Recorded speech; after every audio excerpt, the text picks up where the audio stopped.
When most people think of a Special Forces career, they imagine a relatively straight path. But Patrick Flood, our guest today, has the most unconventional start to his military career that I've ever heard. After commissioning into the Army as an armor officer, rather than going to the officer basic course, he initially was assigned to the individual ready reserves, then sent to a reserve unit to serve as a logistician, and even started a career as an actor. Eventually, he entered active duty as a signal officer with 3rd Special Forces Group. That was just the beginning of what would become a 26-year career as a Green Beret, one that included combat deployments, senior leadership roles, severe injuries, and even a cobra bite. Today, Patrick is the founder and CEO of Owners in Honor, an organization dedicated to helping veterans buy and sell businesses, a mission rooted in giving others the second chance at purpose he had to fight hard to find for himself after service. In this episode, we talk about his unique path, the struggle to reconnect with service after a period of detachment, and why entrepreneurship through acquisition may be the most overlooked career path for veterans transitioning today. Thanks for joining us on this veteran venture. Most people you talk to when transitioning out of the military have never actually transitioned out themselves.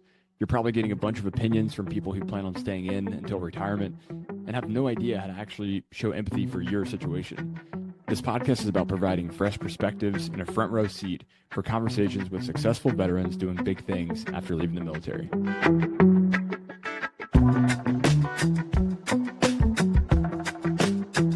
I think a good place to dive in would be your very first experience post ROTC. You mentioned that you had a very atypical, nonlinear kind of trajectory, and I agree. It's incredibly nonlinear. It's not something I've heard before. So again, timing and history, certain administrative, like all kinds of decisions played into that. But I'd love to hear your account of how that start to the Army affected the rest of your career, because I assume that informed a lot of other decisions based off of how things got kicked off. Yeah, there's probably some stuff to unpack there too. I've made peace with a lot of the stuff that kind of led to me even getting assessed where I was, sort of in the stack of, in my case, armor officers. There's a lot of things that had people within my leadership at different moments, to include advanced camp, actually from ROTC, that I rubbed people the wrong way sometimes, even though, and so I think sometimes because I was pretty confident, and the confidence doesn't come from like me being cocky or thinking that I'm best. It really comes from sort of source material of when I was really young, about 14, I had this experience with my uncle where I had kind of been a little bit of a bully in high school because I was the new kid coming to my school. I was an outside kid. And so I was smart. I was pretty funny. So I would tease kids that were new to differentiate them from myself. And my uncle at one point was really gracious about it. And I was kind of bragging to him about it. I was 14 years old, and he said, "Do you believe in the gifts that God gives you?" And we were going, I'm Catholic. I was going through the catechism, and I was like, yeah. And he said, "Do you think God would be proud of the way that you're using your gifts?" And I was like, oh. And so from that moment on, I think my, and this isn't meant to be like a big faith speech, but my foundation is that I think that things are happening for a reason, and my goal is to really be able to try to use the tools that I've been given in the best way possible. And it gives me, I think, a great deal of strength in being able to persevere stuff that other people maybe would struggle with, because that's the foundation, is that I don't think anything that happens is that unusual. I think it's all possible. And I think that it's all, the foundation of sort of God underneath it. So when I was commissioned initially as an active duty armor officer, in commissioning through ROTC, there's like the three different ways. So it's director of reserves at the time, active duty, or then it was a regular Army commission. The only regular Army commissions were given to the distinguished honor graduate of each of the ROTC courses, and my buddy ended up getting it. So he got an RA commission. He chose infantry. I chose armor. Also, this is a 21-year-old's decision because my brother had chosen infantry, my older brother. I could not be an infantry officer. I did not want to live in his shadow. And so not necessarily the most rational decision, but I had gone to CTLT, or the Cadet Troop Leadership Training at Fort Knox, and actually had led a tank platoon because they didn't have a platoon leader. So it was pretty interesting to actually do it. The tank guys always make fun of the light infantry guys because they're, cuddled up next to the muscle rack trying to stay warm when everyone's out. And because at the time it was preparing to fight the Russians in the Fulda Gap. So it was going to be cold. You didn't want to be the infantry, and you wanted to have more survivability. So I was like, okay, great. Tanks sound awesome. I got my first choice. That was my first choice of branches. But then because of other things that had happened, I ended up getting like the middle group of my first choice. And then simultaneously with my commissioning, the Army did a second round of downsizing. And so I had been brought into ROTC under one size of Army. So all the ROTC scholarships that were given out were based on creating enough lieutenants for the size of Army we had at the time, which is like 700,000 people. And then it got cut all the way to 435,000. So obviously you don't need a bunch of new dudes if your Army is half the size. And then they were downsizing most of the heavy brigades as well. So I got my commissioning changed to the reserves. At that time, they also did a reorg of National Guard and the reserves. So all the combat arms units went to the National Guard, and all the combat support, combat service support units went to the reserve. And I was in a combat arms unit. I had a combat arms branch, but because I had a federal commission, I couldn't transfer it to the state. So I was in IRR for like 6 months and like just in limbo. I had a general scholarship, so I didn't have to take one of the science tracks, which is good, except I owed 5 years instead of four. And the major I chose because they stopped having a pre-law major at George Washington was English because those were the best grades I got. And so as a English major from a very good liberal arts college, I was not necessarily super prepared to get a different job out of college because I was kind of planning on this other one. I was really thankful that I interned my senior year at a think tank in DC. They offered me a full-time position when I got out, but I don't know if anyone's on your call has ever worked in think tanks or politics.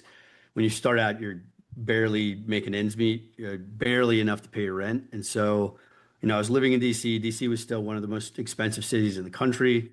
Didn't want to move away from where I was living in DC, which is one of the more expensive parts in Northwest. And so I ended because my girlfriend was going to college still at George Washington. And so I ended up bouncing like 2 nights a week. And that was not what I looked like. That was like 165 pounds. I had no business bouncing anywhere. So I was a doorman really for about a year and a half and at a place in Adams Morgan. And so in that, I found after doing that for about a year, the hardest thing was for me to move away from my girlfriend at the time, who was still in college. But I just knew that this wasn't the track that was going to work out for me. And I had a friend of mine who had moved to Los Angeles, and he like when we graduated, he was working in production, and he offered me to come out and visit. I didn't have any money, so I came out, couldn't rent a car, et cetera, et cetera. So he ended up getting a job on a production set of a music video, got me on the job too because I was just gonna be sitting in his apartment for a week. And so he got me on the job too. And I was like, this doesn't suck. I'm making like 150 bucks a day. They're paying for food. They would pay your transportation costs. And it would have been about twice as much as I was making. And you're an independent contractor, so you have a lot of flexibility. So I was like, this doesn't suck at all. And you're in LA. And LA was cost of living wise because this dates me, but it was post Northridge earthquake was low. So we got, a 2 bedroom apartment for I think less than $1,000, 2 bedroom, 2 bath apartment. So I moved out and then did that for a while. But that's kind of, and then we can go on further, but that's really my reaction to what happened and then trying to make the most of it. During that time, I drilled with the 29th ID, which is a National Guard infantry unit. In the application of about to go into EIB testing, I found out that I couldn't go to the EIB testing or deploy to the Sinai because I couldn't transfer my commission. So I had basically worked for the National Guard for a year for free. Wow. So I imagine none of that is how when you started ROTC, when you had hopes of being a combat arms officer, like none of that is how you imagined it playing out just a few years later. No, and when so I was on the Ranger Challenge team. I was the executive officer of our battalion. Like I'd done a lot of stuff, and I may have been overconfident as well, a little bit about my pathway. And, I went to airborne school when I was a sophomore in college, which is a whole funny experience to be a 19-year-old sophomore at airborne school. You're treated differently, let's just say that. And I did a lot of push-ups, more push-ups than I've ever done in my entire life. I know And those cadets at airborne school. but it was great because you're just like, bloop, bloop. You just go from one place to another, just trying to stay out of trouble. But so at any rate, I kind of had everything lined up, and it was my choice really of branch at that point. And I think had everything happened the way it did, it wouldn't have given me an opportunity to persevere through something that was really a linear ambush in my life and be able to say, okay, I could either stay in the X and get destroyed, or I could move to contact and see if I can actually do something about it and assault through the ambush. And so I chose the assault through the ambush technique. And in that, sometimes when you assault through the ambush, you're like, where am I now? So I just did this whole thing. Now, this wasn't on my plan or the map. Now I got to figure out where I am. And so that's kind of where I was when I ended up in LA. Wow. And you can only connect the dots looking backwards, of course. But I mean, no, probably no one when you were living in LA on the couch with your buddy working some odd jobs, no one would have predicted that you would have then served 26 years, gone into the Green Beret route. I mean, all that stuff would seem so far out of possibility. No. That's wild. And the only reason I ended up back in the reserves at all in a unit is because the Army realized they had cut too many people. And so they they sent me at the time we got our orders via Western Union, you get a telegraph. So I got a telegraph mailed to me that said that I either report to the nearest reserve unit or become an unpromotable E5. And this is best of my recollection, become an unpromotable E5 for the duration of my commitment, which would have been 5 years, become or pay back all my scholarship money, or I had to find the nearest reserve unit, regardless of branch, and just show up and sign in. And so I was living in West LA, and the closest units to me were an MI unit and an engineer unit. So I went over there, and they were both full because other guys had answered this recall notice way before I did.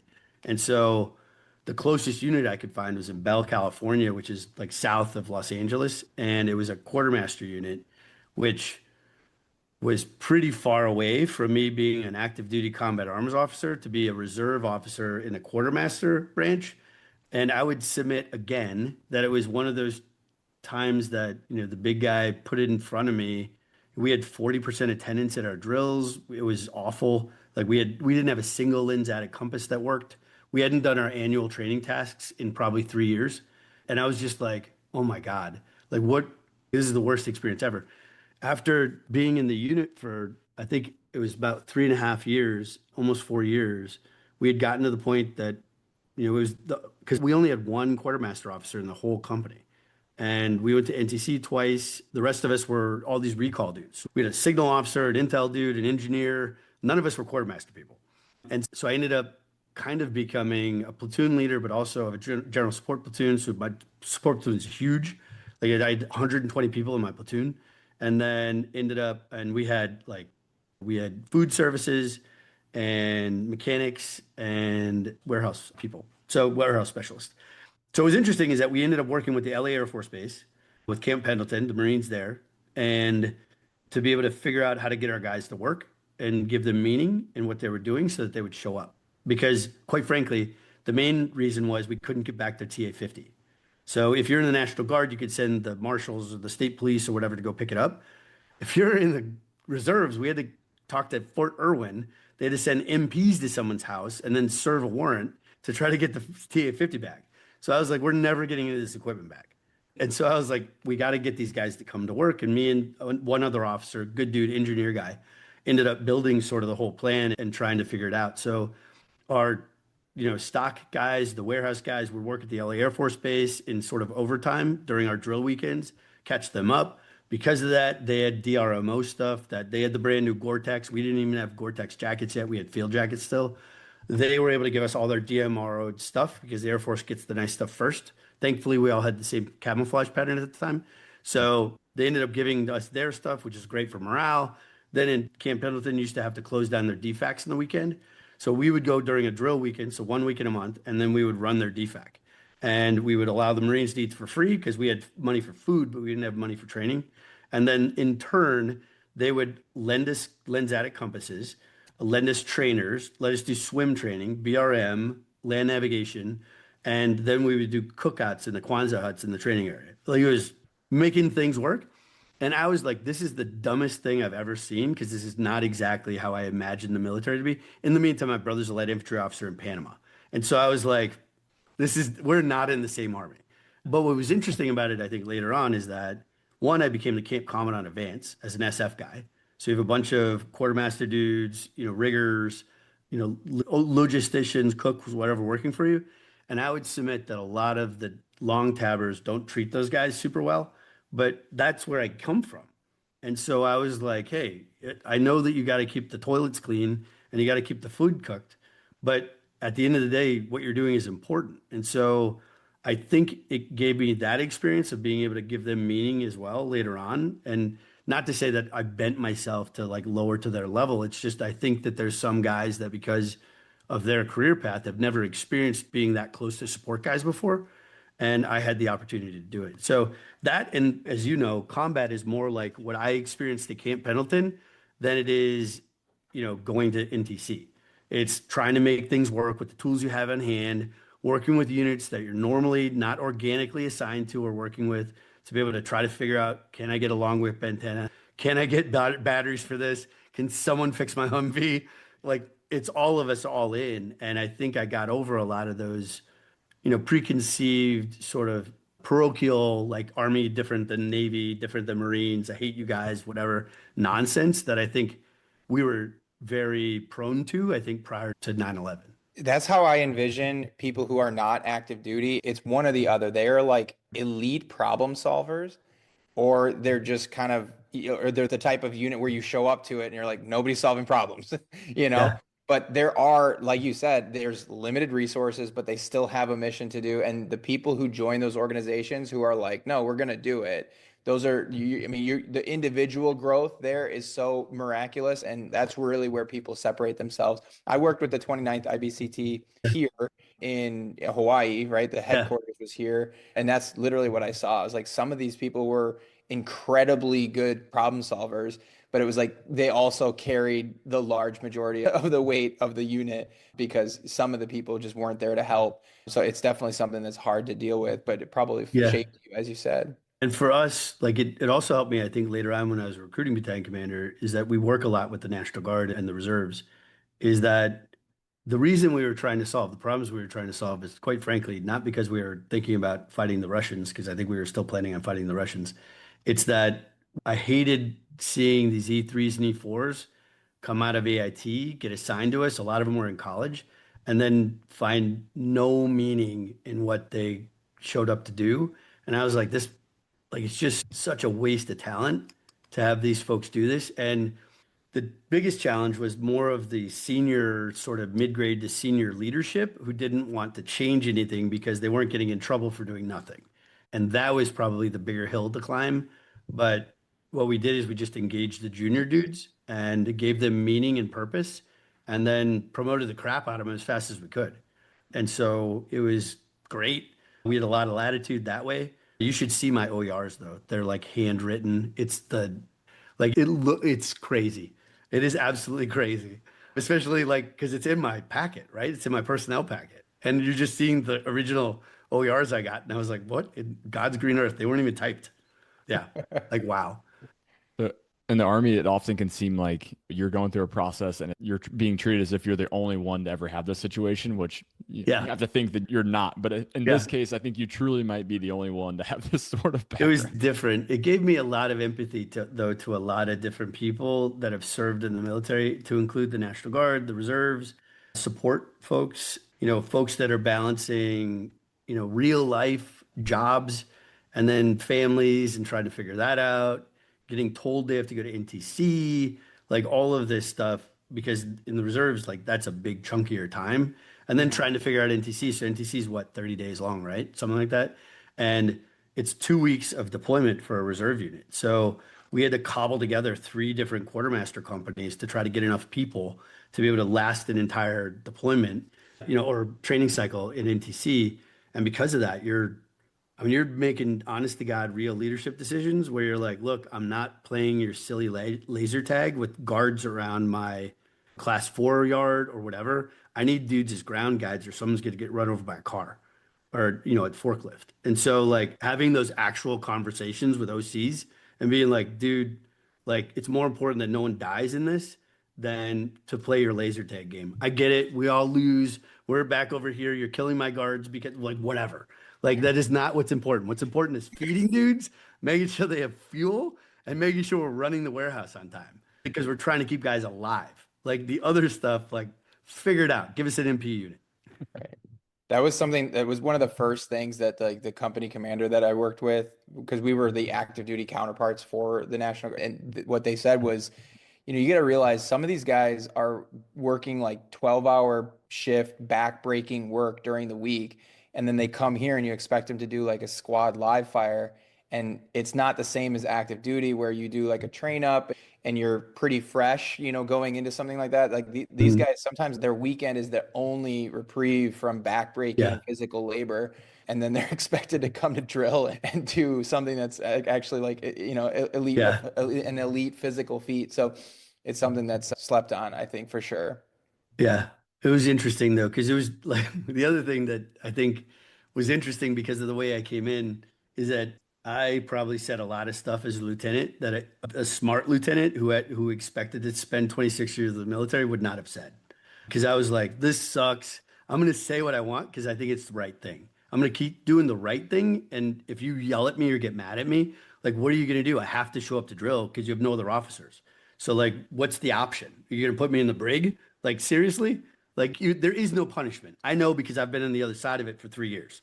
So, either get out of my way or lead follower, get out of the way. But like allow the other younger guys that actually wanted to do something with the unit to do it. And that was, I think it was a great experience. And thankfully I had some older guys who had spent time in the active duty that then thankfully put me under their wing and said, hey, you never know if you're going to meet these people again, so it's probably not great to tell everybody off. You're probably right, but it doesn't mean that it's going to work. And you have all these other people that work for you that are going to potentially be punished based on the fact that you're right, but it goes against what the norm is. So I was like, okay, that's a pretty good lesson to learn as a 25-year-old.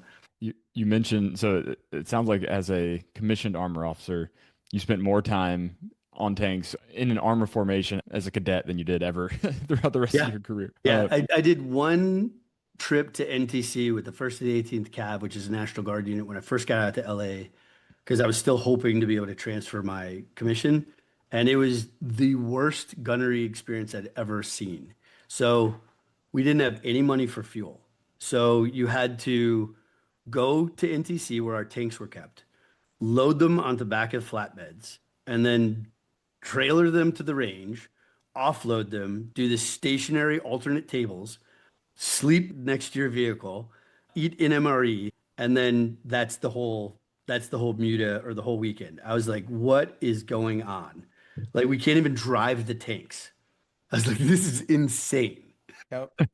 Given all those experiences and things that obviously did not pan out in according with expectations, you mentioned having that background kind of affected how you approached, some parts of the rest of your career and your transition out of the military. Could you talk about how it then, altered how you viewed other opportunities in the army, and then consequently how it affected the way you approach transition from there when you left the military? Yeah, I think what it comes down to is that because of those guiding principles that come, in my case, from Catholicism or the Catechism, is that it gives me a lot of latitude and it makes decisions really easy sometimes. Is that I, the gray area in combat sometimes was harder, where it's like you get a choice of three bad decisions and you're like, which one is the worst? Let's not do that one. But the other times where it was like, no, you don't want to be absolutist about it to destroy things in the sense of keeping people accountable. But at the same time, there are times that I had ethical decisions to make in my career. And I was like, I know I'm going to make an ethical decision. It may be outside of our current operating scheme, but I am fine with taking responsibility for what I did. And as the officer, I always took responsibility for anything that my unit did. So I was like, if we do this, we all choose to do this, then I am the one who directed you to do it. It's my problem, my responsibility, because ultimately it's my conscience. Makes Did you sense. find that was kind of counterculture? And it's interesting. We've said on the podcast before, like once I realized I was transitioning out, I was a lot more like that, like saying the right thing as opposed to the thing that's going to get me promoted. Did you find that there was a lot of pushback? I mean, you said you had some mentors that tried to teach you that and say, hey, this might not be the best way to portray this information. But was there a lot of counter or pushback to the way that you were trying to make decisions in the units that you were in? Yeah, I mean, at times I got a reputation of being like a Boy Scout, which wasn't great because I don't think I am. And this, I don't, man, there's so much religious imagery that I'm accidentally weaving into this, but I'm a sinner first. Like, I'm not perfect, but in any stretch of the imagination, I make tons of mistakes, learn as I go. The thing that I got though was from the experiences I'd had. I think I didn't worry as much about getting promoted. Where getting promoted started becoming more important to me was actually after I got injured in Afghanistan and I was at Naval Postgraduate School in 2009 and I was about to be promoted to major and I had an opportunity to get med boarded and get out of the army. And that's when I came to a crossroads of I do need to do good things to be able to get promoted because I owe it to the people that I've served with. Not that sounds so heady, but it like I felt the weight of the responsibility of taking everything that all the lessons that I'd learned and being able to make sure I could keep people effective and safe doing the things that we were doing. And that the easy path at that point would have been for me to take a knee. And I had a lot of self-reflection. I'd just gotten divorced, found out that I could have been paralyzed based on the injury. That was pretty shocking. Was on the cycling team or cycling club at NPS and fell out of a car because my legs stopped working, like really serious stuff. When I got back from that deployment in 2007, I'd had some memory issues. And so I thought, like, this is going to be the future, is that this is just me now with the brain damage that I got from being blown up, that they didn't catch because I didn't let them catch, because I tried to go through the system as fast as I could to get back to combat. And thankfully, it wasn't that. It turned out to be, I mean, it is what it is. But thankfully it turned out to be something that was more mechanical and less my brain. So it's something that I could actually work on. But that's the only time that it ever impacted me, I think, because prior to that, like I honestly, I had the grace of saying, like, I shouldn't be here at all. Like I shouldn't be here. I have had a lot of opportunities to not do this. I could have stayed in the reserves after my brother, I had a brother commit suicide, which is really why I took the voluntary recall to come on to active duty in 2000, because I wanted to, one, relieve some pressure from my parents who were a little worried about me at the time, because I was in entertainment. I was an actor. That's a whole different podcast. But I was working well, but it's a very, haphazard way of getting your money. And so there was a lot of stress, I think, of my parents, and I wanted to relieve them of it. I also felt like what I was doing wasn't serving a lot of other people, and I wanted to be able to do that. And then the Army kind of, popped its head up and said, hey, we need people to come back at an active duty. But from that, I was like, I shouldn't be here. There's so many reasons why I shouldn't be here. But for whatever reason, the path kept opening up that I could stay. And what was it that made you decide to keep on stepping into to staying? What was it truly like for those that you were serving with and those that were serving under you? Or were there other things that kind of kept you stepping through that door that was more or less I, open, but seemed like it was mostly closed in a lot of circumstances? Yeah, I think at first, so it's like, I've kind of had this philosophy since I was young. Like I went to college at George Washington. I'm from Wisconsin. I didn't know anybody at school. And for me, it was that I wanted to throw myself into the crucible to see if I could survive.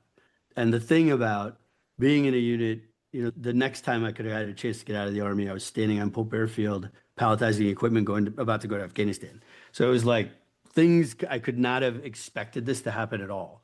And now I'm going to get the opportunity to actually throw myself into the crucible and see how it actually works.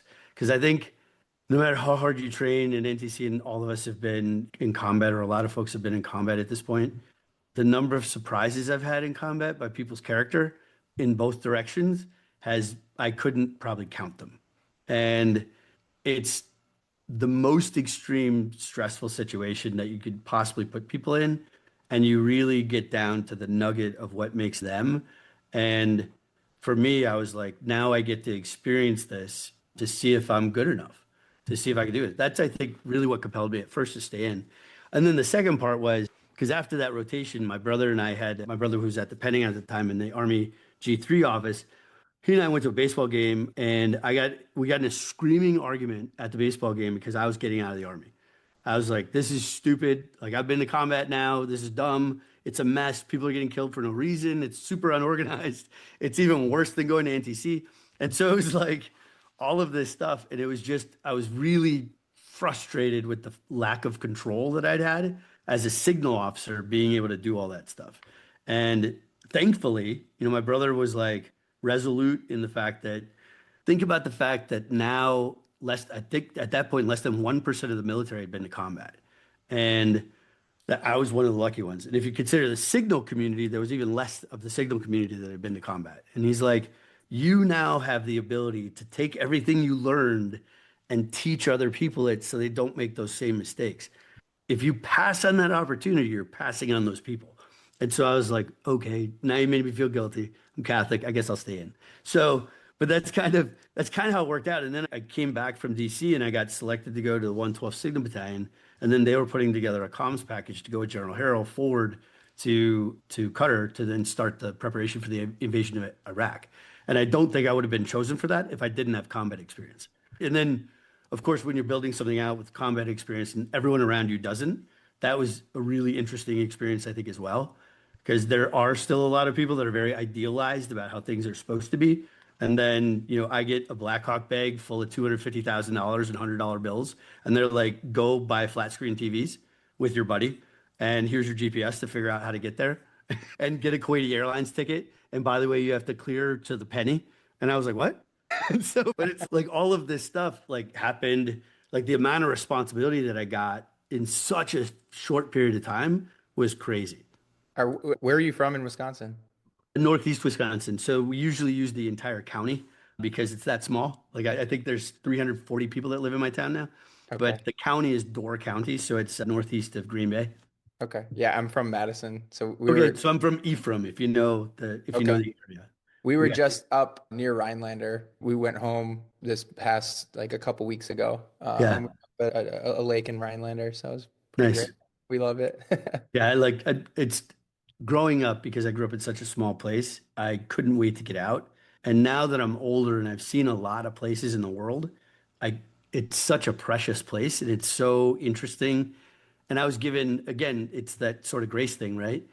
Like I was a middle child and pretty smart. So I got, I would say, in a fair amount of trouble when I was in middle school and high school.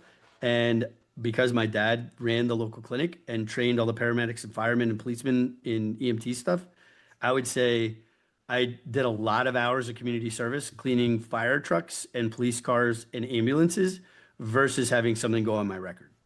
But those fire trucks are brilliantly shiny. Exactly. Sounds like you missed out on a career in detailing. Yeah, it probably Yeah. actually helped me get into college too, because I had hundreds of hours of community service. I was like, no, I They just love the community. Just they love didn't it. know why. They didn't know why. There's no It was dedication. definitely elective community service for sure. Totally dedicated. Well, I was hoping that when you guys realized you were both from Wisconsin, we'd see some sort of like accents come out, but we didn't get to witness that live, unfortunately. But Now, there's Right. some special words, like if we say BAGEL, if we start talking about what we call water fountains, there's other things that'll come up if we talk about, Right. or if, God forbid, if you get a New Glarus beer in us, then the next thing you know, you're gonna hear it all. You're gonna hear it all. Oh, gee, Exactly. it'll be, Yeah, it'll no, just the Army be, kind of keeps it under wraps, the time away from, but a couple beers in and it comes right back yeah. out. And you get around anybody who's from there, who, by the way, most people in Wisconsin would say they don't have accents. And then you realize you're like, well, we're not quite as bad as the people in Fargo, but there is definitely something there. Right, right. No, and being here in Hawaii, they do long O's. They Yeah. do like so it comes back a little bit if I'm talking to like Boy. a local, Yeah. but it's definitely something that, comes Boy. under Words that wraps. should have a single second syllable get Right. two. Right. Patrick, a random story that I just wanted to ask about. And I don't have to go too far down this rabbit hole, but you mentioned your injury while Sure. deployed. I also heard you in a previous conversation mention you got bit by a cobra in Afghanistan. How did Yeah, I that? would say 2007 was a very spicy year for me. I got injured twice, or really three times in Afghanistan. I got blown up twice and then bit by a cobra. You want to know more about the cobra story? Or you want to know more about the getting blown up first or second time? I'm curious about the cobra, really. Yeah, so I'll Just give didn't you have the enough from the I'll first give two. you the abridged version is that so we were the SIFLE for MARSOC Alpha. So it was the first MARSOC unit that was able to come back to Afghanistan after MARSOC Juliet had been accused of, infractions of law of land combat. And it turned out they got exonerated later on. But at the time, no Marines could come into Afghanistan. And so we were like their, I mean, there's not a, I'm sure the Marines would be pissed, but the guys that I worked with wouldn't be. But we were essentially their chaperones. So I had to, even though the company commander, so the Marines were different then. They had a whole company of special operators, and then they would get, so it was like 70 dudes, and then they also had a platoon of like grunt Marines that were just infantry Marines that was like led by a brand new lieutenant, which was also super interesting because don't tell Marines to do something unless you absolutely want it done, because they will do it to the 110th degree. And so it's like, be real careful about what you give people orders to do. Don't be general about stuff, because that was really interesting, I think, when we were in combat. Because especially in the special operations community, there's a lot of pushback when you give orders that aren't completely thought out. There's a lot of brief backs. Man, those dudes, they wanted to go after and get it. And so I had to make sure that we kept them safe, because we didn't want to have to deal with the lost platoon at some point in the helmet. But yeah, so we were doing an assault. They were the assault element. It was an HVT, high value target. We had the support element. We had our Afghan special operations police dudes with us. At that point, they had been furnished with NVGs from, I think, the agency. So they all had night vision capability. We had night vision capability. The Marines were really the pipe hitters. They were really the more effective assault force at that point. Our guys were really in support by fire positions. We were going to be, flanking elements to be able to then, or in a reserve element. What ended up happening is they were coming in, the first Marine vehicle in the convoy hit a mine. And so the front of the vehicle got blown off. No one got hurt seriously, I don't think. Like, no one had to get medevaced, but we let the bad guys know that we were there. So we started getting effective mortar fire. We had, the radios that could intercept their communications. And so we were listening to their communications. We could hear when they were keying the mic, we could hear our vehicles. So we could hear rumble of diesel vehicles. Like, one of my terps pointed it out. So he's like, hey, I think this is our vehicles. And I was like, oh. And so I was like, so the spotter is somewhere near us. So, it's, I don't know, 4 o'clock in the morning at this point. We dismount our vehicles. The two SF elements and our partners break up into two elements. One goes into a wadi sort of to the south, and the other one goes to the wadi to the north. I was in the wadi to the north. We hit a Taliban fighting position as soon as we got into the wadi. There was another one that was a little bit further down. There was like ricocheting, because we're in a crevasse at that point, right? So there's tracer fire going everywhere. Our tracer fire, their tracer fire. We're getting engaged by a PKM. We had the ability to clear the first position. And then when we cleared the first position, I jumped into it because it was cover. And I was on the radio calling in the tick, because technically I was the ground force commander, even though the other guy was the assault commander. So the other officer, who's a major. And so I jumped in, started working my way down. So I was out of the main line of fire because there were ricochets hitting all over me. And as I walked down the trench line, I stepped on a cobra. I didn't see it. The only reason we know it's a cobra is because the type of venom it was and the type of snake that carries that venom in that part of Afghanistan. So stepped on it, bit me through. I had sort of 3/4 height length boots because we had non-standard foot gear as SF dudes. So we bit right through the top of the soft part. It was either big cobra or small cobra, but it just hit me once. Felt like I can't say this for sure because I've never been shot, but the reaction I got was, oh, I must have been shot. That hurts a lot. And so I reached down, you do your body check, right? Your self check. And I reached down and there's no parts missing. Like, I have my whole ankle, there's no blood.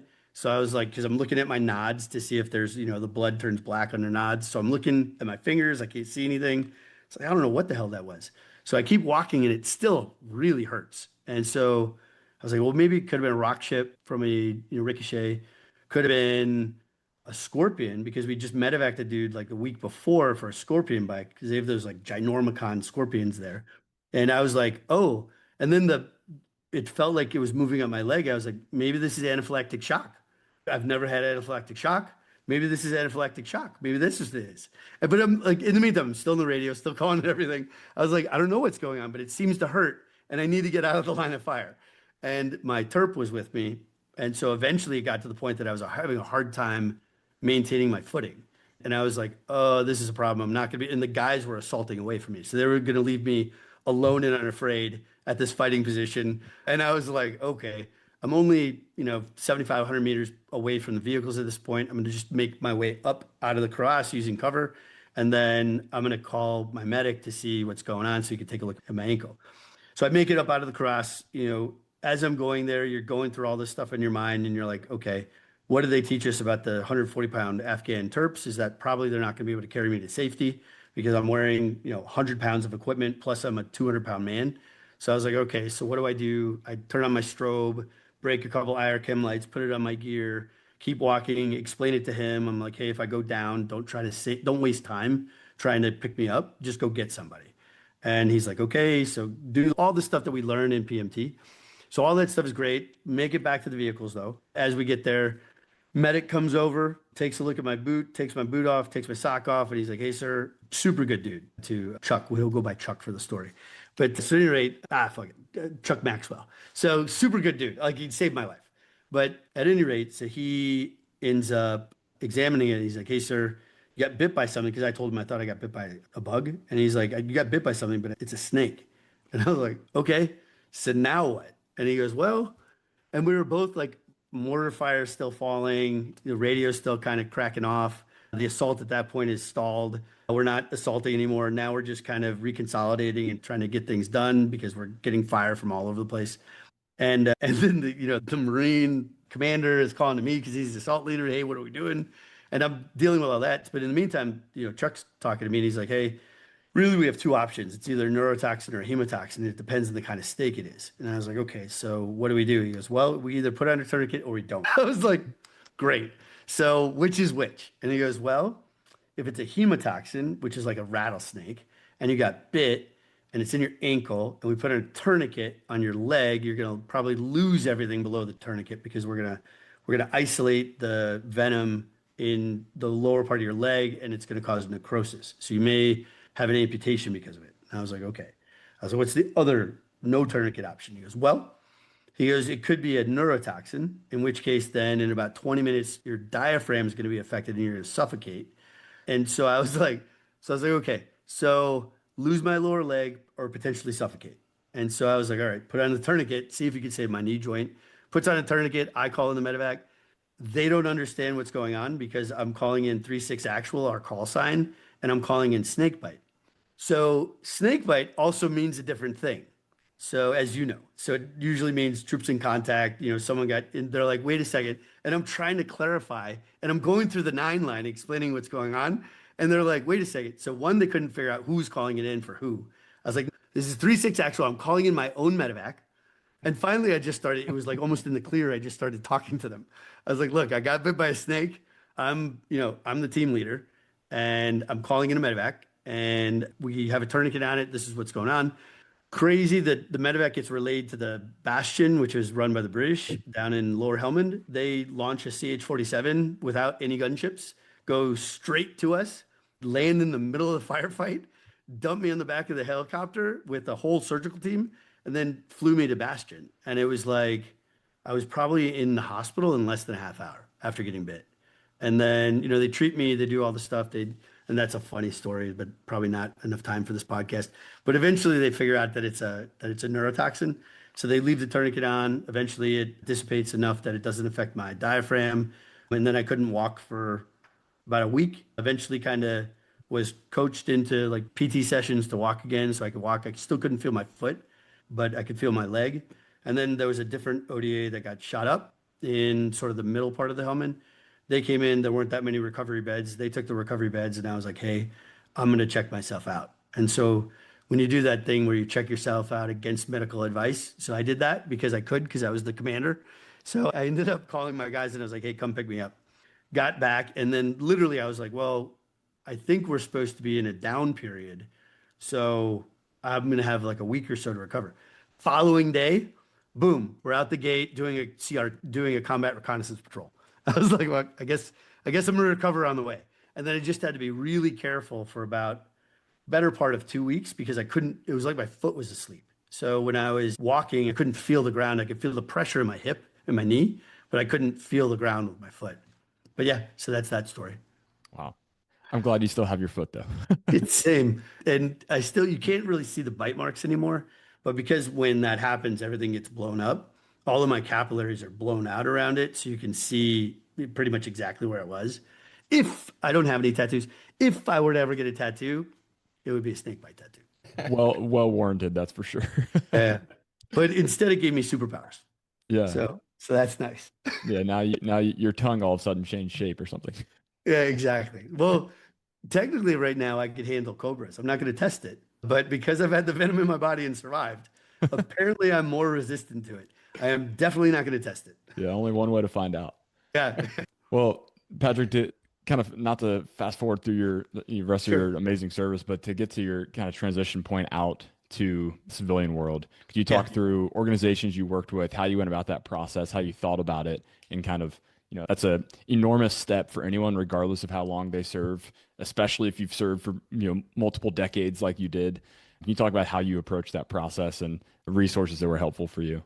Yeah, so one thing I'd like to talk about that's not a like an official resource that anyone has, but I think is incredibly important and it really helped guide me, I think, throughout my career. And it's interesting, I just engaged a friend of mine from college about it as well, is I had really good mentors, one of which happened to be my brother. So my brother transitioned out of the military 3 years before I did. And he did the sort of, he's a super smart dude, but he definitely did the strong ranger route of, hey, I worked up until the day I got out of the military in SOCOM in a skiff without being able to do any networking. And now I'm out and now I'm going to start networking and try to find something. And he and I talked about it quite a bit. He's like, I wish I'd have had more of an opportunity to taper off in some way to be able to try to figure out. At the time, I don't think there was Skill Bridge. It was a while ago. But so from that, I saw his experience and then really started actively engaging people that were getting out to see what resources they were using. The Honor Foundation was founded, I think, in 2015, and SOTF was founded, I think, a couple of years after it. So Special Operators Transition Foundation. I went through SOTF, which I thought was a pretty good experience. And then, but it's a little bit more of a choose your own adventure. It's a little bit more amorphous one-on-one coaching than the Honor Foundation. The Honor Foundation is a little bit more prescripted, workbook based. Like you work through exercises, you do stuff, you build on it. Because of what I was doing at the time, I was in recruiting command. I was going to business school. I think my experience between the two programs was probably better because of the amount of time I had to go through THF. But what's interesting is that now more often I rely back on my coaching I got from SOTF now that I'm actually out. But I think it's like I wasn't attuned to what they were telling me at the time. So I wasn't ready to receive, I think, what they were saying to me. And I don't know how I could have fixed that. I really don't. But the other thing I did is, I took the opportunity, had a great friend of mine who had been a battalion commander in recruiting a couple years before me. He's an SF guy too. He's like, look, this is the only time in your career for the past 20 years that you're non-deployable. So go to business school and it's going to be a direct impact, a positive impact on your battalion because you're going to understand because running a recruiting battalion is like running a business. You have a marketing department, you have marketing budgets, you have activations, you have people that you're trying to do, funnels you're trying to fill, trying to keep people, salespeople basically engaged. You have professional salespeople versus temporary salespeople, which are like the sort of the detailed recruiters. How do you keep detailed recruiters excited about what they're doing? Because most of them would prefer to be back on the line, especially during war. So it's all of that stuff was interesting. And I think going to Duke, which is kind of a turn of events, is that a guy who had worked for me in Peru when I was the solo there, he had been my ops guy. He got out way before me. He ended up going to Duke for his MBA. And he and I were playing tennis in DC when I was at the State Department. And he's like, hey, like, what are you doing to transition? And I kind of told him a little bit of the stuff I was doing. He's like, look, I recommend going to business school. And so he ended up being my recommender, even though I had been his recommender because I was his boss at the time for business school years before. So he ended up being my principal recommender as an alumni to go to business school. Went to business school. Do I think everyone needs to go to business school? Absolutely not. Do I think it's going to necessarily make everyone a better entrepreneur? Maybe not. But the interesting thing about it for me is that the only thing I could afford to do time wise was the executive MBA program or weekend MBA at Duke.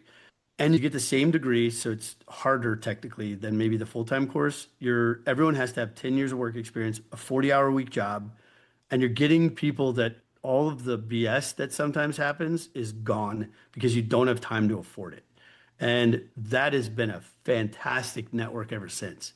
Like being able to really engage those folks who are kind of mid-career also.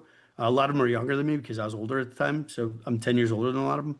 But like being able to keep up with them in their life because we all had kids about the same time. I started really late, but to be able to share those life experiences and have someone to bounce them off of that wasn't a service member was great. The other part about Duke that was great is that, like, I don't know, 25% of my cohort were veterans. So you have a lot of them were mid-grade officers, so they're younger than me, but you have a lot of stuff in common that you're building a community on. Knowing what I know now, I think if I had known that I was going to Texas, which I could not have predicted at the time, going to business school is great. Going to a business school where you think you want to live is better because the networks in those places where you want to live are bananas. Like Rice University here in Houston, if you are unemployed as a Rice University graduate, I don't know what you're doing wrong because people are throwing jobs at them because they do everything here. And they're a great business school, but they're extraordinarily entrepreneurial, not in the sense of business ownership, but just in like, building networks and connecting people and looking for opportunities for other people and paying it forward without asking for anything back. Duke is very similar, but it's in North Carolina. So that network here is a lot lighter than the one I had when I was on the East Coast. But I would say those are the three principal tools that I used, and then mentorship, which was great.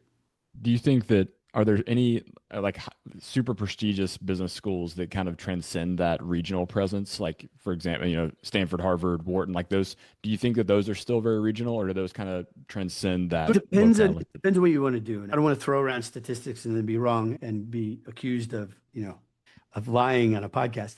But the Jack got the joke.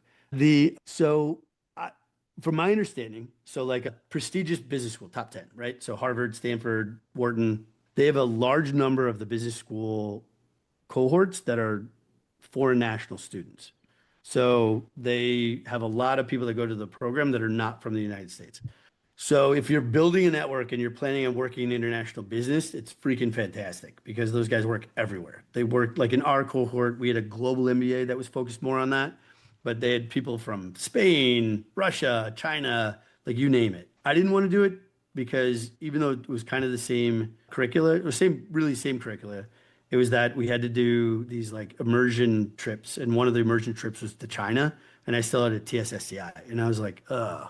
Like that is not a question I want to answer during my TSSCI while I'm a sitting battalion commander. That's probably not something I need to add to my things I need to take care of. So I ended up doing the weekend MBA one. It all depends. So business schools, they're not, it is unfair to homogenize business schools. And I realized that only now as a business school graduate, is that business schools are all unique in what they actually provide the marketplace. And they do that on purpose to differentiate themselves. And so certain schools are better for different things. Like if you want to be in tech, Stanford, like come on. Like it's amazing. Your network's going to be amazing. You're probably going to stay, in Northern California, a lot of good dudes do. Entrepreneurship, it depends. So if you go to your Harvards, you're going to have a lot of people that are international. They're going to talk to you about like what we're doing at Owners and Honor, but in a much larger acquisition sort of way, because you're connected to typically big money to be able to do that. And then how do you monetize this versus how do you impact a community? So it all really depends. But I would say that for us transitioning out of the military, not going to a business school straight out of it as an undergrad, that doing one where you think you're going to live is a great transition plan because you're going to be connected to all the heavy hitters in wherever place you're going. And it's like this launch pad to create a network wherever you're going to go because all those guys, you've been vetted over potentially 18 months, 2 years. And now you have guys that are mid-season managers about to become directors or people that are going to become, managing directors at companies. And so it ends up being, pretty impactful for to be able to do. And so it's hard for me to answer that question directly. It would be more of a nuance. And this is where the mentorship comes in. If someone wanted to go to business school like you, and you said, hey, I want to go to business school, I'd say, why do you want to go to business school? And then we try to figure out what the end state was, and then whether or not there was a right business school for that would be a better track.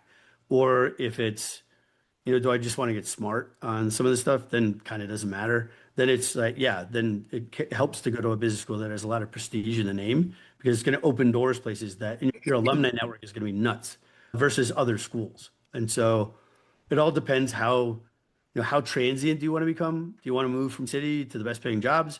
Do you want to be able to move in a place and have your family plant roots? All depends. Yeah, no, that's really helpful advice and a little bit novel from what other people have said. I think it makes a lot of sense that you would really engage locally. And it is really nuanced. There's a lot of, you got to dig into that why of what the actual Yeah. purpose is, and that would really inform that decision. I'm also curious, Patrick, what was your approach to profession after business school and after service? Did you, because it seems like there's kind of two paths. One is let's do Yeah. something similar to what I've been doing. The second path is let's get as far away as possible to have, not think about the military for a second, and maybe they tack back towards what's familiar, and maybe they stay on that kind of second path. Yeah. So this is, I would not recommend this as a pathway to find out what you're going to find purpose in.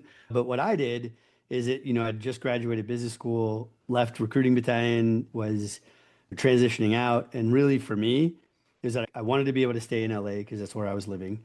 And quite frankly, I just wanted to get paid because a lot of the stuff you do at business school, to include the stuff that I've been helping at the Honor Foundation with, is about understanding your value to the marketplace. And so I understood what my actual value was, like a price tag of my value for a company, and I knew what companies paid for that.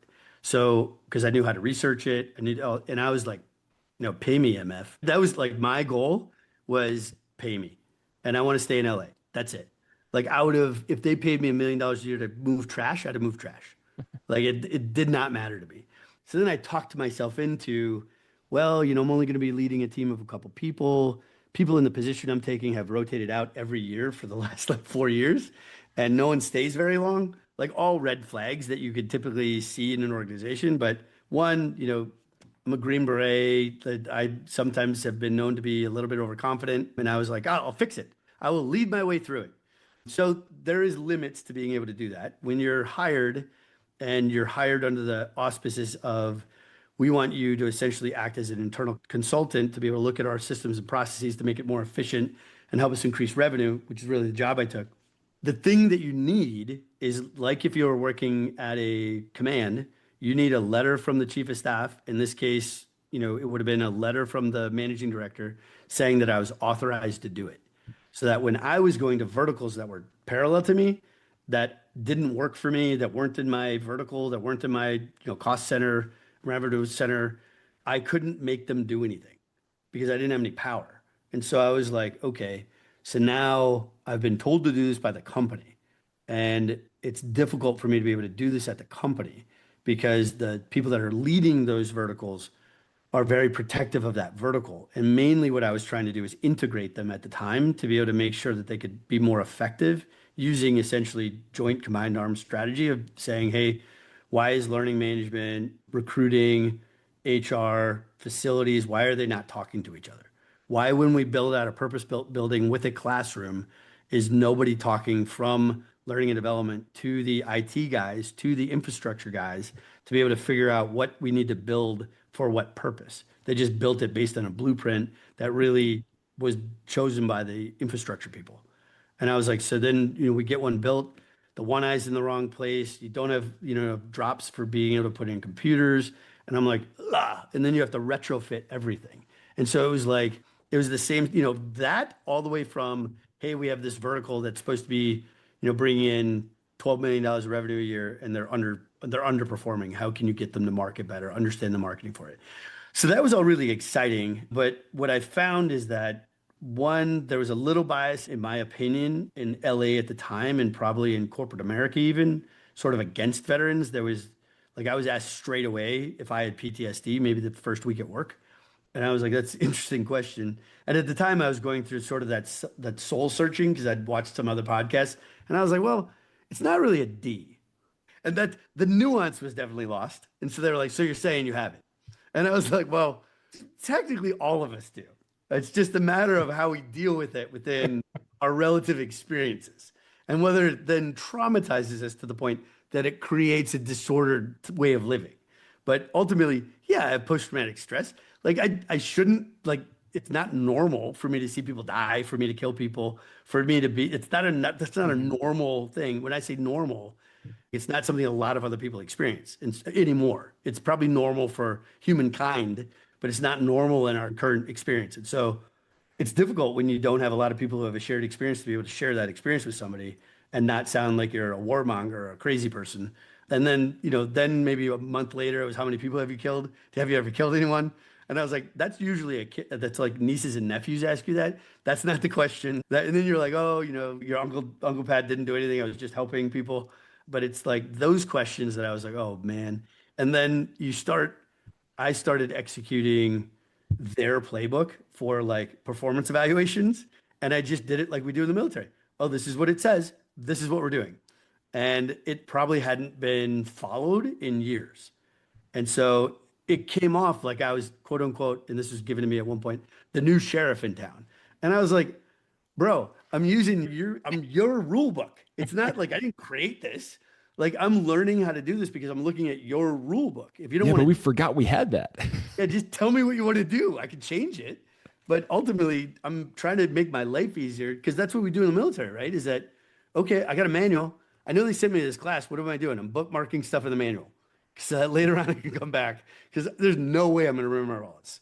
And so that's what you do. So that's kind of what I was doing. In that, though, it was like I made an unintentional, unconscious error, I think, in that I completely disconnected myself from the veteran community.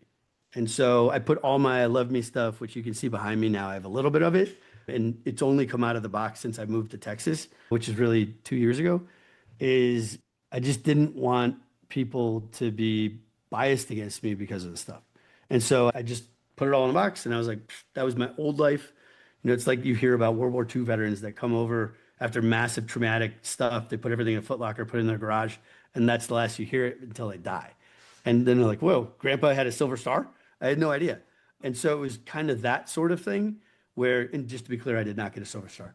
But, and then it's like that disconnectedness, I think, was paramount to then the veterans within the company I was at, starting the veteran initiative to start collecting our together. I don't think that was satisfying to me to the point that it fulfilled me. I think it was good. It was a good effort. And then from that, I started working with the Honor Foundation again to see if I could start helping. And then that's actually what led me to do what I'm doing now, is that I ended up, you know, because of COVID, we ended up having a commercial night, like where I can't remember what they call it, but it's like corporate night. And I was a corporate, so I was a corporate partner. So we had a corporate night, and they ended up having to schedule it at the same time in San Diego as the entrepreneur night. And I noticed that when they were doing the entrepreneur night, they were just talking about venture entrepreneurs. And one of my roles was I had to oversee and engage the M&A and valuation services at Anderson. So I had to talk to them, figure out how to get the market. So I had to learn a lot about what they were doing, which I didn't know that much about beforehand. And for me, it just seemed like my dad's an entrepreneur and a veteran. He bought a business. My grandfather was an entrepreneur and a veteran. He bought a business. I was like, this seems like a much less volatile path for veterans to be able to do it. And then there was a veteran that was in the program, E8, I want to say, who his response to those panels were, you know, we had someone who had like created like a Black Rifle Coffee sort of company, and we did another person who had gotten a racing team funded by Emmett Smith. And he was like, hey, I don't have this idea for whatever coffee company. I don't know Emmett Smith. So how, and he turned around and he's like, how the F can you help me? Because you said you could help me be an entrepreneur. And I was like, oh, it's interesting. So I then took it on myself because I think I was unfulfilled. And I was like, I'm gonna fix it. So I was like, so I called around to all my network from Duke, all the people I knew from work, and I couldn't. Best case scenario is I could get him into like a 3-week boot camp somewhere, but I don't think that would have satisfied what he actually needed. He needed mentorship and advising. And I was like, hey man, sorry, I can't help you. I'm gonna have to put a pin in this. Because then I was having, you know, some family stuff going on because of health issues with my wife. And so it was like, for me, I was like, I got to deal with this first because that's the shark closest to the boat. And then I'll go back to this hobby later on.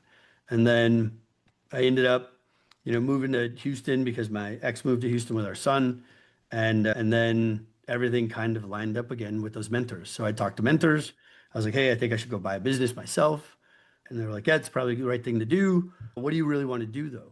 And I was like, well, I really would like to take that experience and be able to help veterans do the same thing because I feel like there's a lot of gatekeeping in this. There's not a lot of good advising of people like actually working alongside them, making sure that they're successful. And he's like, okay, so if you go buy a business, it's gonna be 5 years before you can really start helping someone. Or why don't you look at your finances and determine, and I'd never wanted to do a startup, and determine if you can afford to not pay yourself for a year. And I was like, that's crazy talk. And he goes, well, you just moved from California to Texas. So take a look at it and see if it's possible. And so I determined that, yeah, it actually was possible. I'd have to live a little bit more conservatively than I was living I was being paid pretty well at the company I was at, and I was in Southern California. But like, I think I was like, yeah, I could survive on tuna fish and ramen for I think a couple years, and really see if I could do this and feel like I didn't second guess what I think was the thing that I was being, compelled to do almost. And so, because it's weird, like all of these other experiences started lining up then. And it's like, oh, I'm working with veterans. It's just special operators or just veterans. So I could connect to veterans in a lot of different ways. My dad served in the Army and the Navy. My grandfather served in the Army Air Corps. Other grandfathers served in the Navy. Brothers in the Army. I was in the Army, worked with Marines. Like it's like I don't care. Special operations community is sometimes a little bit easier because I can vet people really fast because it's small. Like I can call probably your commander or your former commander right now and be like, hey, I don't know about this Griffin dude. And he's like, hey, no, he's a good dude, solid. And then it's like that stuff matters though, right? And it's weird because that reputation when you get out and work in corporate America is gone. That thing that you did of being the guy as a leader, being seen, making those difficult gray area decisions consistently for 20 years is gone. And that's, I think, to me, the thing that I was missing most. That was one thing, right? Is people trusting me and trusting my judgment based on past lived experience and things that they saw. So like they didn't want to just take my word for it, but they also didn't have my 20-year of experience of being able to make hard choices. The second thing that I think I missed was love, because I think we are driven really by two emotions, love and fear. Some people call it abundance and scarcity. And I think in that, when you go into combat in those units, part of the thing that happens with a highly stressful situation when you're going through a shared experience with people that you trust is that you have unconditional love for each other. Like we would have literally died for each other and done stupid things to try to save each other or recover their bodies or whatever, right? And even romantic love, I don't think most of us have experienced anything that real until maybe we have kids. And so it's like, that's the other thing that I think I started realizing I was missing. And in that, working, building the nonprofit, I started connecting both of those things.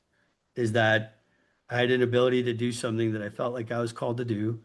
I had the ability to then talk to people that had experienced the same thing I did and were missing it in their life. And, going to the American Legion or the VFW wasn't satisfying that to them. And really, it's that they wanted to, and this is a metaphor, but they wanted to pick up a rifle and walk next to someone again. And what's interesting about entrepreneurship is that is probably counterculture to what a lot of people will tell you because it's typically the hard scrabble. I bootstrapped it, did it all myself. If you really start peeling back the onion, that's almost never the case. And so if you start looking into it, you're like, oh, we could actually create a superpower among veterans instead of it being this vulnerability we have by the fact that we love each other and that we are highly indexed on our reputation. Like reputational damage to us means a lot. And so, because it could potentially, especially with everything that ended up happening with the fall of Afghanistan, it could really set off a whole chain of events of self-discovery and questioning and a lot of other stuff. But when people have been through that with you, and suffered at that great extent, and what is his name? Viktor Frankl, I think is like, but all of this stuff happened too. And then my uncle, who's a psychotherapist, was like, oh, you should read this book. And that's the other thing that I think happened as sort of an intervening variable here that I was like, yeah, life is suffering. So just be okay with it and be able to withstand the storm because life is generally the storm. And so being able to do that, I think it gave me an opportunity to not think of what I lost in the income that I was having, but what instead we were building. And so that's been, immensely gratifying. Being able to talk to veterans almost every day now and be able to help them solve problems again is just gratifying. And I would, if I could figure out how to do it for free, I would. This Yeah, I've might heard nothing. be a pretty niche question, but I think it's relevant and we haven't really spoken, even though we've had some nonprofit owners on the podcast in the past, we haven't really spoken to this. What made you decide to go the 501c route as opposed to a for-profit company? And do you think that was the right decision looking back, or was there something you would do differently? Well, I think 90% of nonprofits fail in the first 2 years. We just reached our 2-year anniversary. So looking in 2022 hindsight, near 2022 hindsight, it seems like it was the right decision. But who knows, right? Because it could have been that there could have been a more valuable decision in the future. But what it really came down to, the right decision came down to me evaluating me and understanding why I was driven to win when I was driven to win. Because I think a lot of us in the military are super competitive, but we're not competitive typically at the detriment of our teammates. We're competitive in different ways that I think is a little bit nuanced that a lot of people who aren't in the veteran transition space don't completely understand. Is that we're competitive in that we want our organizations to win. We want to be recognized in that win, but we want our organization to win. And we would do anything for that organization to win. The macro organization, of course, is the United States, but all of us, it's whether you're a squad, platoon, company, whatever, you want your organization to win, but also not at the detriment of, potentially another company, adjacent company losing in a way that they can't, that's catastrophic. And so that's a big part of it, right? So for me, it was that what is the driving force behind a for-profit versus nonprofit company? And in my mind, it came down to a for-profit is to create revenue opportunities, minimize losses, and be able to drive shareholder value. And I think there's probably a couple movies out that talk about the same thing. ABC always been closed, always be closing, coffees for closers. There's all this stuff, right? And then what is a nonprofit doing? A nonprofit is figuring out the cheapest way to be able to help the most people. And ultimately, the thing that you're trying to do is always imagine the avatar of the person that you're trying to help. And that's the thing that you need to keep close at hand. And if you don't have that in your hand and you can't tell a story about somebody and make it personal, then you're doing good doer work, but you're not necessarily going to be able to drive impact because other people aren't going to be attracted to you understanding why it is you're doing it or the passion that you're doing it for. And so for me, I was like, I have two choices. I could either win one way or I could win the other way. Either way, I'm going to want to win. And in the, hey, I got to figure out how to do this for almost nothing was probably more in alignment to my skill set, having one been a Green Beret and then also because of my nonlinear career path is that, there's a lot of things that are unconventional probably that we've done as a nonprofit because I don't have the experience of having run a nonprofit before. No, yeah, that makes complete sense. And I think, I mean, do you think that was informed from your business school, like what you learned in business school? Like, did they talk about the nuances there? And is that what informed it? Or was it just like, hey, you researched it as you came up with this idea to transition into the entrepreneur side of Yeah, things? so I think one of the places that it first came up was at business school. So during your interview phases during Fuqua or the Duke Business School, is they talk to you about why you want to get your degree, and then how are you going to do good while doing well. So the example at the time they always gave is Burt's Beeswax, which has since I think sold to Clorox, but for the longest time as a family-owned company. They kept all of the shareholders, did a lot of revenue sharing, profit sharing with the employees of the company, always invested back into the local community, et cetera, et cetera. And so like that was it. And when I was at school, my one of the and I couldn't answer it at the time, but it was one of my potential projects that I was going to work on was the problem statement was this, is that generally speaking, veteran nonprofits suffer when we are not in a time of war. So how can you get, but, and there was like an article about it, I think, of the closing of the American Legions and how hard it was for them to raise money. And then Wounded Warrior Project got in trouble for some ethical stuff, whatever.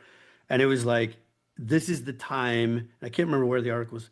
This is the time where they get all of the revenue because in times of non-war, when you don't have these examples of people coming back horribly wounded or homeless or whatever, it's really difficult for them to raise money. And so I was like, okay, so if that's the problem, is that veteran nonprofits have a hard time maintaining revenue and it's not cyclical based on us being at war, how could you mitigate that? And so the result was you have to figure out how to create a socioeconomic enterprise that creates some sort of internal revenue stream. And a couple of different nonprofits do it different ways. Some do it they have a parallel company that then is a for-profit company. They do consulting or whatever. And then they essentially subcontract to the nonprofit. And then there's a way to be able to maximize tax value and stuff. Nothing illegal about it. There's a lot of nonprofits that work that way. Another way that works are these socioeconomic enterprises. And in the United States, there's a lot of them that are typically for economically disadvantaged people, and they work the way that we are focused on working. So it's creating that third revenue stream so that we can be self-sustaining, so that, we're not going to be able to do it right away, but over time, as we do, sort of the revenue sharing model that we have with helping veterans do this, we as a nonprofit are able to do advising and assisting at a much lower market rate than a for-profit company could afford to do because of the different tax advantages we have. And then on top of that, we're able to then take any positive revenue we have, and because we don't distribute it to shareholders, we can then internally create eventually an endowment that then would allow us to have essentially a bank, right? That then could obviate maybe the reason that some veterans have a hard time buying stuff is because they get very costly capital.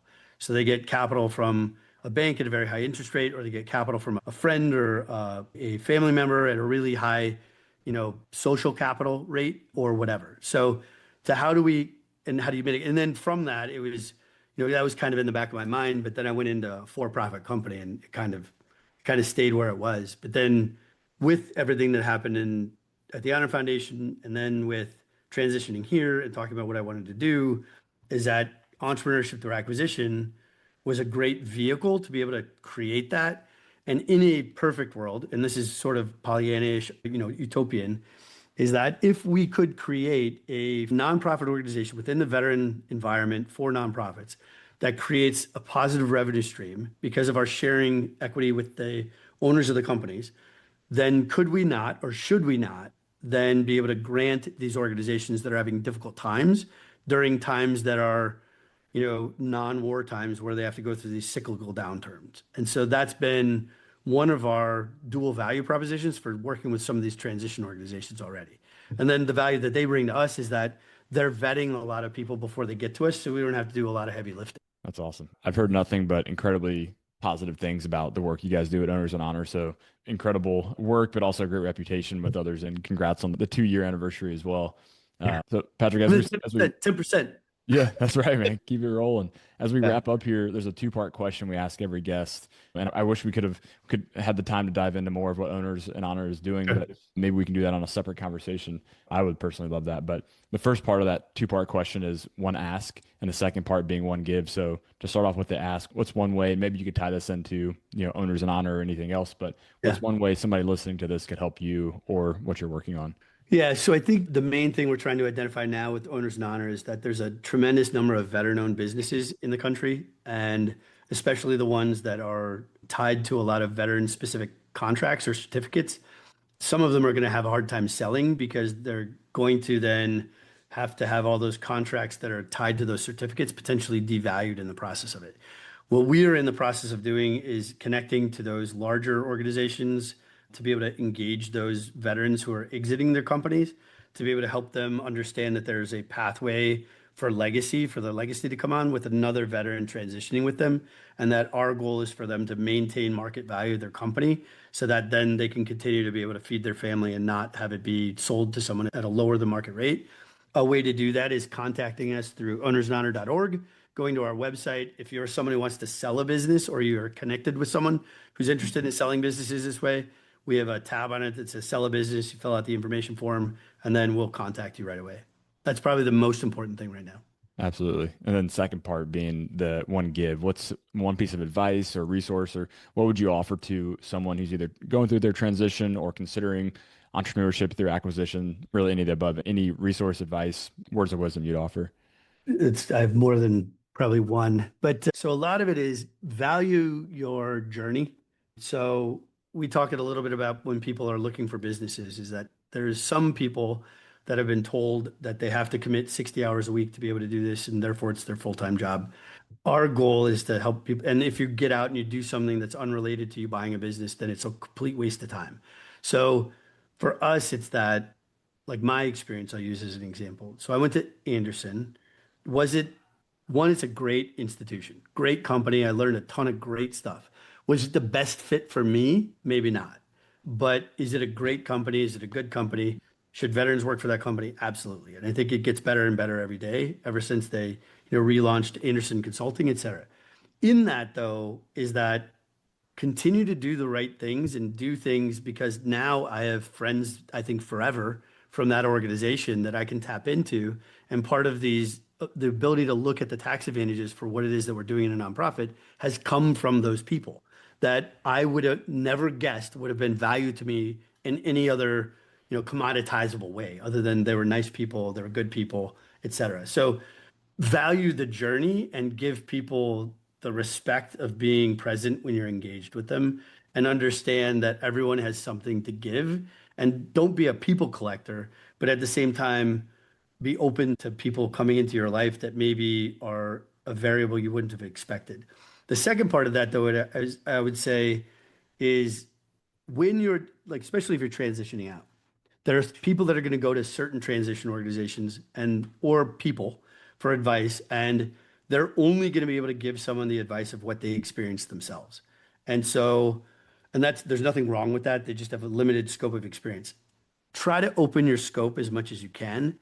LinkedIn is a great way to do this. I know it's especially difficult in the special operations community because a lot of guys don't have social media until after they get out or they're about to get out. But I'd probably take 3 virtual cup of coffees maybe a week. And it's not to get people in my program. It's to say, hey, there's like 8 other veteran transition organizations that you don't know about. Hey, there's this great employee resource group at this other company. Hey, there's this because I don't want to I don't want to leave money on the table as like I'm not trying to be the dictator of all good advice, but I can say, hey, I've had an opportunity to experience a lot of stuff, and maybe that's a little bit of my superpower. Help me, engage me, help me understand what it is that you're trying to do, and then I can see if I can try to get you on the right path. If I can't, come back and we'll reframe it and do it again. And I don't need to be a part of a formal coaching situation in order to do that. I don't need to be compensated. It's the same thing I did with every single soldier that worked for me. If they wanted to get out of the Army, I'd say, why? And then I would say, can I fix it? Can we retain you? Do you need a different job in the Army? If not, then what is your plan getting out? How can I help with that? What are you planning on doing long term? What's your 5 and 10 year plan? How can I help? And I would submit that you could probably pull up data on this, is that almost every unit that I've been in is at a higher retention rate than my peers because I've never given anybody the shame speech, not in a million years. And I've seen them, I've heard them, I've seen them. And so it's like people calling people cowards, you name it. And not in a million years would I do that. It's a different path for different people. Absolutely.